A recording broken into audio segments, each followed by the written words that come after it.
The Journeyman Chapter 7.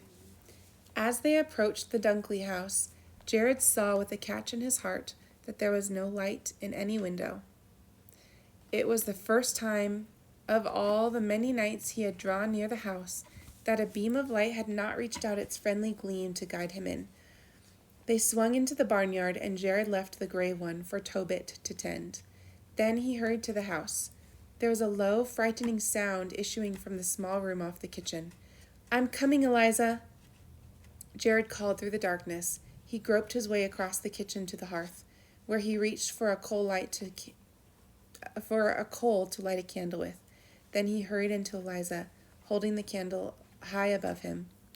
He almost did not recognize her. Her face was strangely contorted, not only with pain but with fear. He grasped one of her hands and held it tightly for a moment before he spoke. "Shall I go for Nancy Preston?" "Oh, no. Oh, Jared, there isn't time," she gasped between breaths. "Don't leave me." The grip of her fingers closing around his hand was like a vice. "But Eliza, Jared began. Then he knelt down on the floor by her bed. Setting his candle on a table, he stroked her forehead, hoping the touch of a hand, clumsy though it might be, would loose the cordon of fear that was binding her. "Listen to me, Eliza," he bade in a strange tone, that for all its tenderness was so stern with compulsion that it drew her gaze to him and it held fast. "You must tell me what to do so I can help you, but I will only do it if you will obey me. Ease yourself and open your eyes wide. Look at the roses we painted on these walls." She loosed her grip on his hand, and some of the tenseness passed from her body.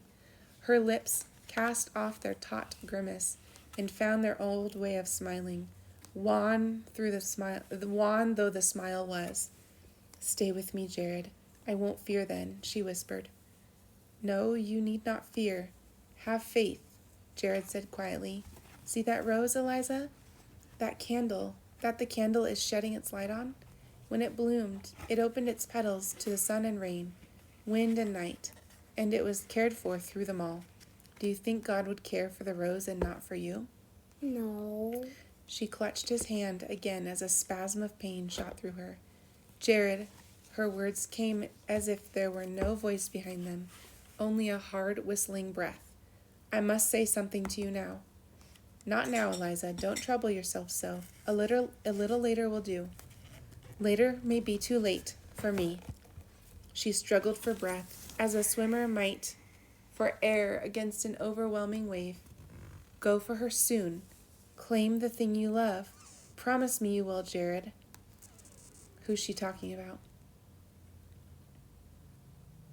The person who he loves. Jeanette. She gripped his hand. Jared looked away into the shadows of the room, knowing he would never go over the mountain now after Jeanette. But should he tell Eliza that,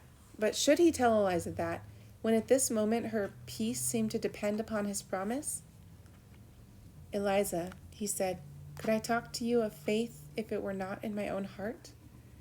A smile quivered on her lips, and the grip she had laid on Jared's hand relaxed. Tobit could be heard coming through the passage from the barn. Jared went to the door of the kitchen. Tobit was standing there, his eyes smeared with tears, bewilderment on his face. "Jared, you won't let Mama die, will you?" Jared smiled at him. "No, Tobit, but I have more work than my two hands can do. Will you help me?" Tobit nodded quickly. To be able to do some task, no matter what it might be, that Jared would ask of him, was to shake off the thing that had been clutching him by the throat. "Get more life in the fire, Tobit," Jared said. "Let it flame and crackle as you would on the coldest night. Fill the pot with spring water and swing it over the flame. Stay beside it until I call you." "Yes, Jared," Tobit answered, then ran with all the speed of eager feet to do his tasks. He fetched water from the spring and filled the iron kettle. Then he blew the coals into leaping flames and put sticks on them until the water was boiling. He stood watching the water as it slowly began to steam. Then, after a long time, it started swirling in the kettle, and Tobit gazed on, fascinated by the movement of the boiling water. Suddenly he was startled by a cry from the room that had roses on its walls. He pricked up his ears. It was a new sound, a sound he had never heard before. The cry came again. Then Tobit knew that it was a voice, and a smile spread over his tear-streaked face. Jared came from the room toward the circle of light cast by the fire. In his arms he carried something small and lively. "Fetch the basin, Tobit, and let us see how well your brother can swim." On the hearth they set the basin and made the water right. Then Jared washed the babe, who squirmed and wriggled like a slippery fish. Tobit watched with eyes that blinked in tenderness and wonder. "May I touch him, Jared?" "You may do more than that, Tobit. You may hold him for me," Jared said, drying the babe. He wrapped him in a soft woolen blanket that had come from Eliza's loom that winter, and now smelt sweetly of rose leaves and lavender from the oak chest. "Sit down and take him in your arms so while I go to your mother." Tobit sat still, holding the babe in arms that quivered with joy, crooning softly to it. The child, turning its puckered red face from side to side, seemed to hearken to the little boy's words as Tobit poured out his love upon him. Marveling to himself at what had taken place, Tobit contemplated the babe long and happily. Only a short time ago he had thought something terrible had happened to his mother. Yet when Jared had come back to the dark house with him, it had not proved terrible at all but wonderful. For where there had been crying, there was now quiet. Where he had been alone with his mother, now he was not alone, but with his little brother. Jared came back to the hearth and took the babe from Tobit. "Come, Tobit," he said. "We'll go in and see your mother now." With gentle steps they crossed the threshold of the boarding room. Tobit knew instinctively there the thing that was so wonderful had happened. What it was he did not know, but he was hushed before it. Jared had set more candles in the room, and it was full of a warm glow, lighting the pink of the roses and the strong green stems uplifting them. Eliza was smiling, lying there, holding out one arm to cradle the babe, and the other to put around Tobit. And her eyes were as soft as shadows on a summer's night. "Tobit," Jared was saying, "stay here now and do whatever your mother wants, and leave her only long enough to keep the fire blazing on the hearth." "Oh, Jared, I am so warm, so happy." Eliza smiled up at him.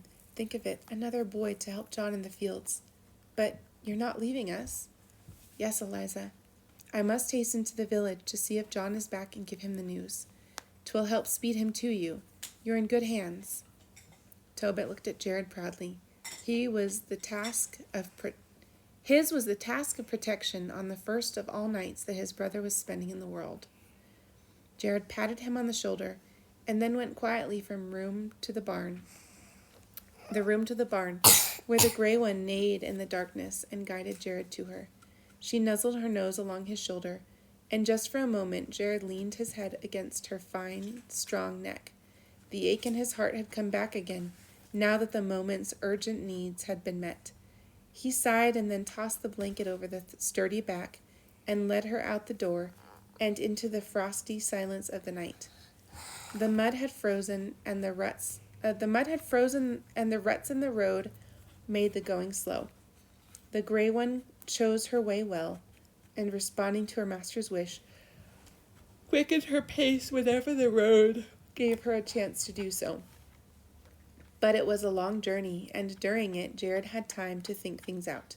Eliza's words kept ringing in her ears. "Claim the thing you love." Strange that the bright flame of a woman's intuition so far outshone the hard metallic light of a man's reason.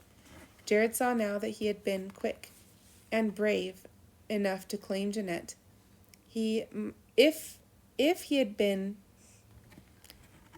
Jared saw now that had he been quick and brave enough to claim Jeanette, he might have had her all this past year, living with the memory of her. As he had been doing so for so long, he had been defrauding himself. What odd justice lay in the fact that the house he had put his best into was to be her house. The hurt in his heart felt as sharp as a knife's wound, yet his eyes were seeing farther than they had ever seen before. Sight was was one thing, and with it a man saw what the eye beheld. But vision was something more. With it a man saw what the eye could never see. Pain was the opening of a door. Through it, birth came, and through it, man grew up. Must all growth come through pain? Jared asked himself, finding the answer in another question. Would he have known this pain if he had gone over the mountain months ago and talked to Jeanette as soon as a man could talk? And talked to Jeanette as a man could talk once in his life to the woman he loved? He had not gone over the mountain, for he had feared to face his father. And he had been so sure that Jeanette could wait. If he had been fearless, if he had done the thing he had known all along he should do, he would not be experiencing such pain now. That was the answer then. It was a night for the stars to bless with light, for Eliza, who through the travail of her body had given a child to the world, and for Jared, who through the travail of his soul was giving a man to the world. A new life was opening before him, a life without Jeanette. At first it seemed huge and bare and lonely, for he had lived with the thought of her as long as he could remember. But now Jared knew that never again would he feel the whistling wind of fear. Never again would he shiver before it. This very night he had reminded Eliza of God's faithfulness. He could trust him for the years that lay ahead. Jared looked up to the stars and felt such strength as brought light to his mind and a smile to his lips. Not the brave smile of a man who fronts despair with a mask of cheer, but the trusting smile of a man who breaks the sword of will in two and casts the fragments away. Young as he was, Jared knew that he had been born to manhood. The lights of the village houses were streaming out on the night, and the gray one quickened her pace. Jared drew up to the inn and left the mare standing by the steps. There was light and noise within, and the sound of heavy voices in the argument and talk. Jared pushed the door open quickly and stood in its shadow, his eyes confused for a moment by the light. A dozen heads near the fire turned to see who the newcomer was, and a dozen voices fell to nothing. There was a silence, like that following the sermon on a Sunday morning. Then the heads turned back to the fire. "John Dunkley," Jared called out, amazed by the strange chill in the warmth of the inn. "I have a message for you from your wife." John Dunkley rose from the circle by the fire and came toward Jared. His face looked hard as he spoke, and his eyes did not meet those of Jared. "Speak it, then," he said. "The babe has come." Jared announced the news quietly. "And another son you have, John Dunkley." John looked up quickly and stepped forward, laying a hand on Jared's arm. "And Eliza? Is she all right? Did Nancy Preston get there in good time?" Jared smiled. "She's all right, John, and happy as a songbird with the babe in her arms, and Toby beside her to do whatever she may want. There is no one else. But she wants you, John." John was already buttoning his coat. "My horses are tuckered from the journey, and the wagon is loaded heavy." "The gray one stands outside," Jared said. "Take her, and I'll come along with the wagon and the children." "Thank you, Jared." John hurried out the door, and almost instantly the quick traveling of a horse could be heard making its way on the rutted road. Jared turned and moved toward the fire. The circle of men parted and made a space for him, saying nothing. Jared held out his hands to the blaze. "It's cold for mid-April," he commented. There was no reply. When Jared's hands were warm, he looked toward the two Dunkley children who were sitting close together in the corner of the fireplace. "Come, Delight. Come, Reuben. We must be after your father on the way home." They got up from their places and followed him to the door. While they were lacing their boots and fastening their cloaks, Dan True came over to Jared. "I heard you finished Corbin Christie's house," he began. "Yes, it is finished," Jared replied eagerly, "and I'm ready to do your walls if you're still minded." Dan shook his head slowly. I'm not minded. I'm not going to do my walls this spring, so perhaps you'd best be looking for work elsewhere. I shan't go elsewhere till summer. I've promised to help Corbin make his furniture. Dan True lowered his voice and put his hand on Jared's shoulder. If you knew what was good for you, Jared Austin, you'd go elsewhere for a time. He smiled awkwardly, then shrugged his shoulders, and raising his voice, bade Jared good night. Thank you, Dan, Jared said, opening the door. The children started ahead, running toward the barn where the heavily loaded wagon stood. Jared followed, walking slowly in bewilderment. What do you think Dan meant? The men grouped about the fire were known to him, yet they had shunned him, not as a stranger, but as a plague.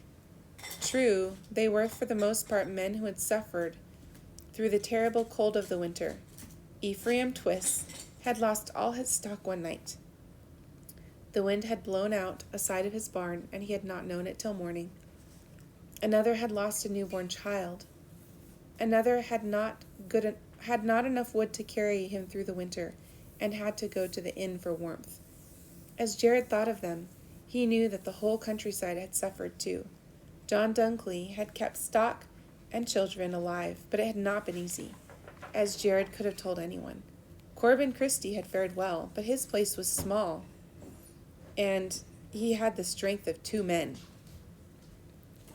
Jared reached the barn, and with Reuben's help, swung the harness over the broad backs of the team and fastened them to the wagon. The children climbed up on the seat. Then Jared climbed up too and tucked the blankets around them. He took the reins in his hands. Slowly, heavily, the team plodded out of the inn yard and onto the road.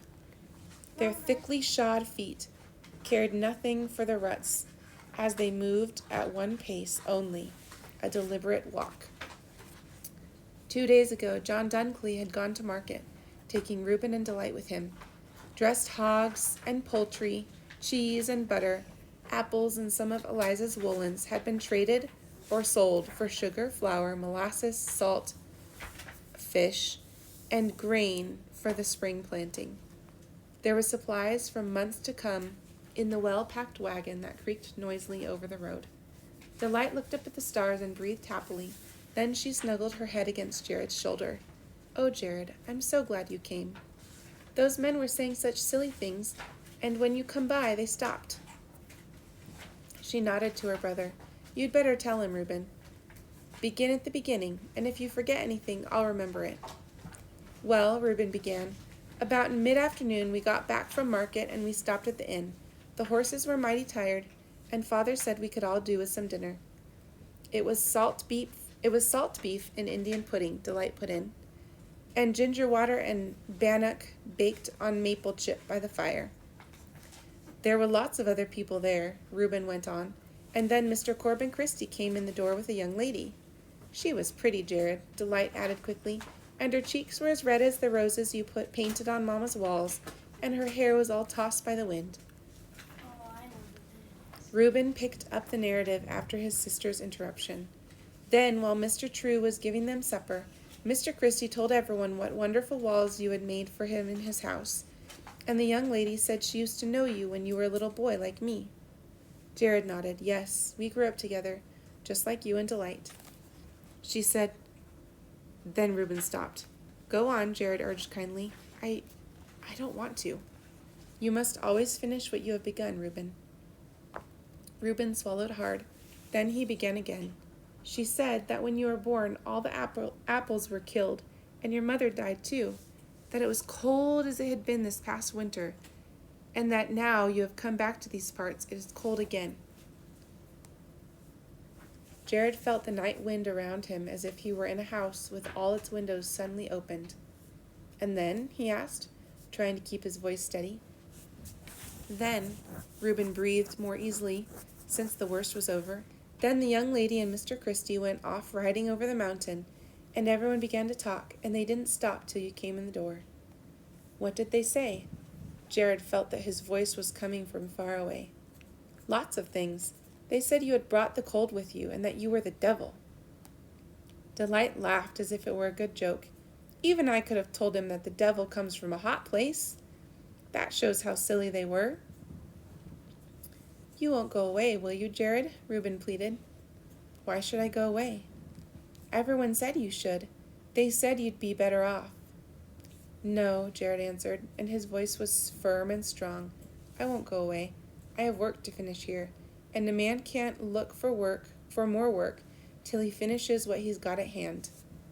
So that was what Dan True meant, Jared thought, as he recalled the innkeeper's kindly pleading. Delight started humming to herself a song she had learned by her mother's spinning wheel. Then she broke into words, and Jared joined her in the chorus.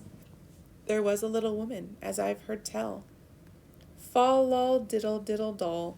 She went to the market her eggs to sell. Fall lol diddle diddle doll.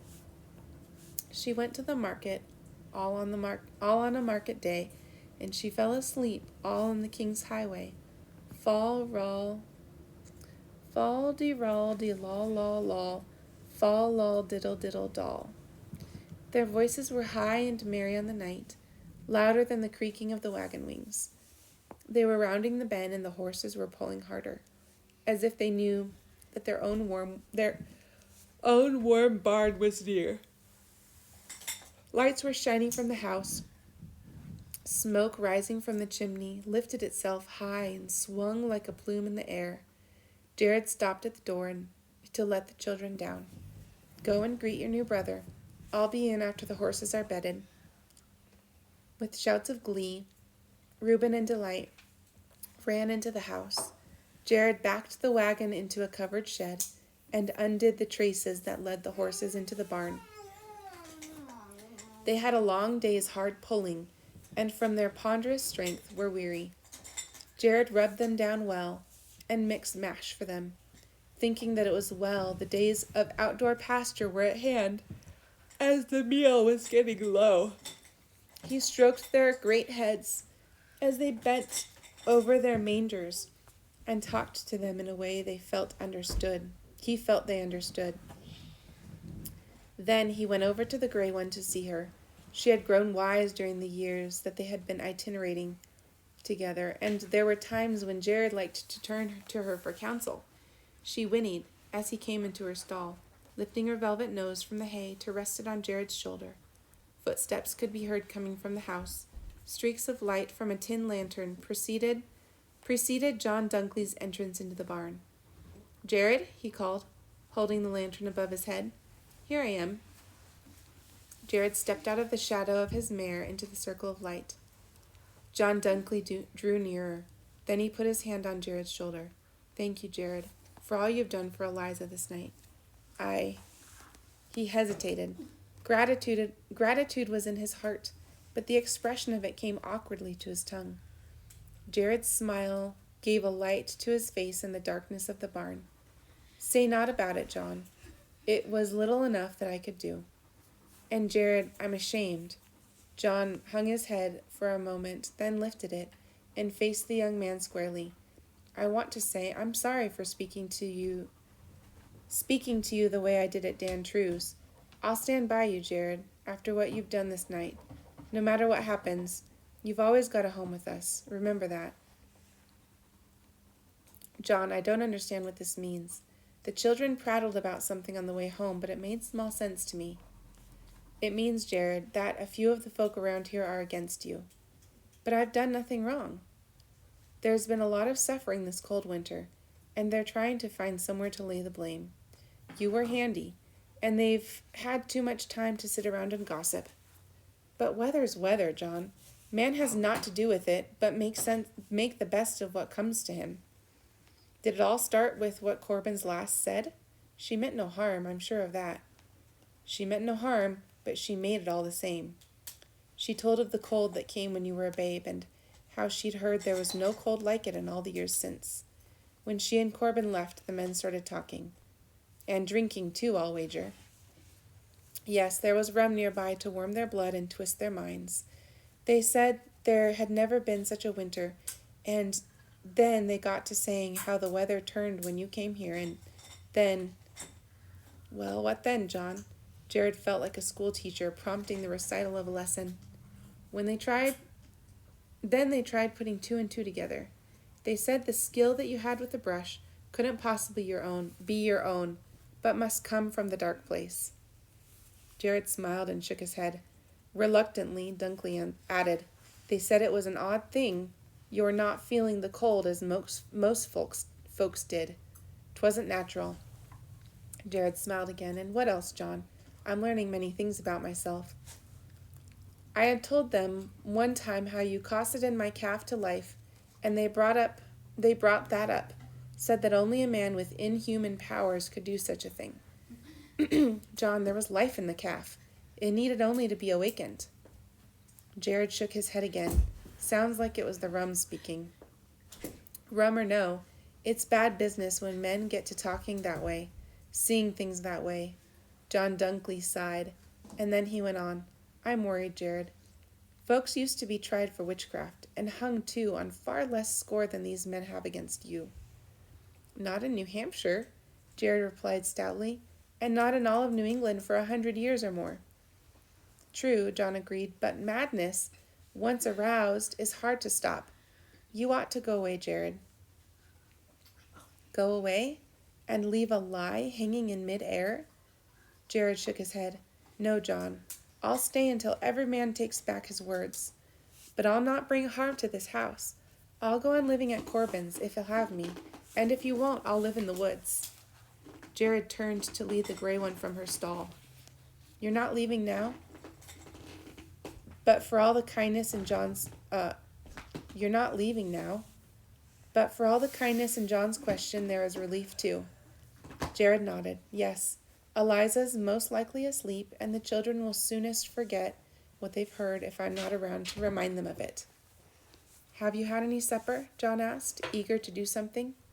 Supper? Jared's mind hurtled back over the day that had begun so long ago, that had seen him in the high clearing by the rough trunk of the maple, at Eliza's bedside, on the dark road at the inn, and now at the barn. He'd had bread and cheese that morning, but it seemed an age had passed since then. He shook his head. "I'm not hungry, John. Thank you." The lines around John's lips curved up and his eyes twinkled. "That's the sort of thing men hold against you. Feeling hunger is natural, just like feeling cold. When a man can eat, it's good to be hungry. When he can't, it's better to forget the taste of food," Jared said briefly. The gray one was bridled and blanketed again, and led out into the night. The two men stood together by the barn door for a moment, the light of the lantern dimmed by the twinkling of a sky of stars. They grasped hands. "I'll be true to you, Jared, come whatever may." "I know you will, John, and I thank you for it. Goodbye."